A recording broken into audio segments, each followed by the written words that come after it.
So did you ever, in your wildest dreams, ever want to be a news person? Mm-mm. No. But I keep playing reporters all the time. I know. What is there about you? I guess you look anchormanish, huh? I don't know. No, I played it in very different styles, though. I mean, the Clark Kent thing was just a, you know, a disguise, and that wasn't particularly real. Although I guess Clark's a good reporter.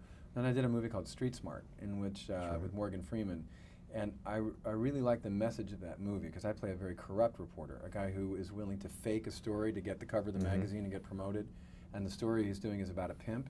Well, the pimp is actually more honest than this corrupt reporter is, and I thought that was an interesting point.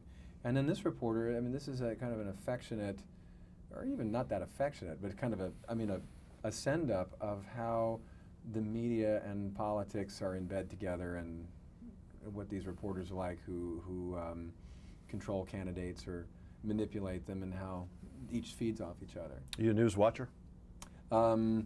Yeah, but I tend to watch, oddly enough, I tend to watch C-SPAN. I'd rather see it straight. I want to see what's happening on the floor. I want to see what the guy said.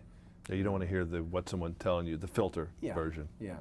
So I also would tend to watch, I would rather watch CNN than one of the commercial networks because I think it's a little less hype. Would you ever admit to watching any of the tabloid things? The hard copies, current affairs, all those kinds of shows like that? And I see the things I want to break my TV.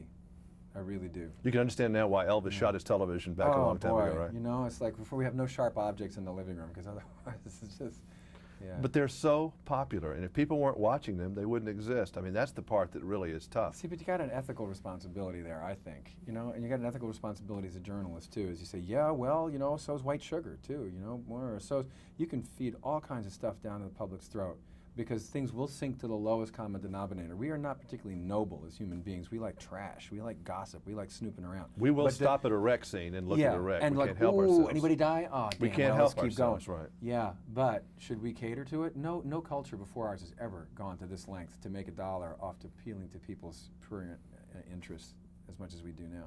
It's sad. You know, I mean, somebody ought to just take the high ground and say, wait a minute, you know. Yeah, really. We got to clean it up a little bit. Have you ever been victimized by that, either the print or the media people? They've been pretty good to you overall? Yeah, they don't. There's nothing that they can. There's no skeletons in my closet that waiting to get out that they could really.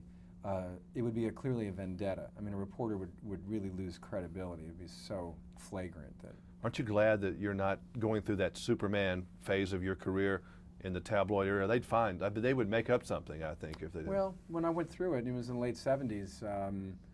No, they had opportunities, but they didn't, you know. I mean, there was a blitz. I mean, I was in all kinds of papers every day and stuff, and they never really, you know. And that was a time when also I was living with a woman. We had 2 children, but we weren't married, and I mean, they could have done a whole thing. Yeah, I remember that. They were still very, very tame. Yeah, but now, I mean, we're 10 years later, and the marketplace has gotten even more competitive, and they're getting more and more outrageous. Their invasions of people's lives are, you know, amazing. So I don't know. Yes, the shorter answer is yeah. I'm glad I don't have to go through that again. Is the ghost of Superman still in your life ever on a daily basis? I would think you never go a day without someone mentioning the word to you. No, I go many, many days at a time without hearing anything about it. It was such an important thing for a lot of those kids that really grew up on that. I mean, I liked it as a big kid, but I mean, my daughters, for example, used to think that you were looking at them. When there was a scene at the end of Superman where Superman flies toward the camera and he kind of breaks the fourth wall and looks. My girl, who's 14 years old, who would kill me for telling this story right now, used to think when she was a baby that you were looking at her and she'd smile. That is precisely what the shot was designed to do, to make the viewer think that Superman had a relationship with you as an individual. It worked for the children. Exactly what it was about. I look at it with great affection. You know, I look back at it as, you know, a nice time, a nice chapter. The same way it has a nice rosy glow about it, the way my senior year in high school does, whatever. But I live in the present, and I think it's fair to ask the media to do the same, and for the audience every time to come to the show with a clean slate.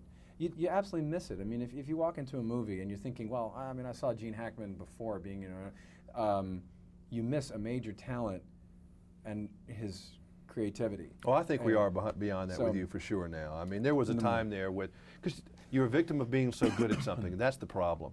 And you know, sometimes you can be so good as a quarterback, they won't let you do anything else, and it's a good and it's bad, you know. But now we're at the point actually where the average 5-year-old, you would have a hard time convincing him that I was Superman. That's right. Instead, they look at me and go like, which is kind of funny. I've seen that happen. They go, look, Bobby, this is Superman. Say hi to Superman. And the kid goes, I don't think so. Well, Baghdad Bob, it was good Hey. seeing you. Thanks a lot. All right, thank you.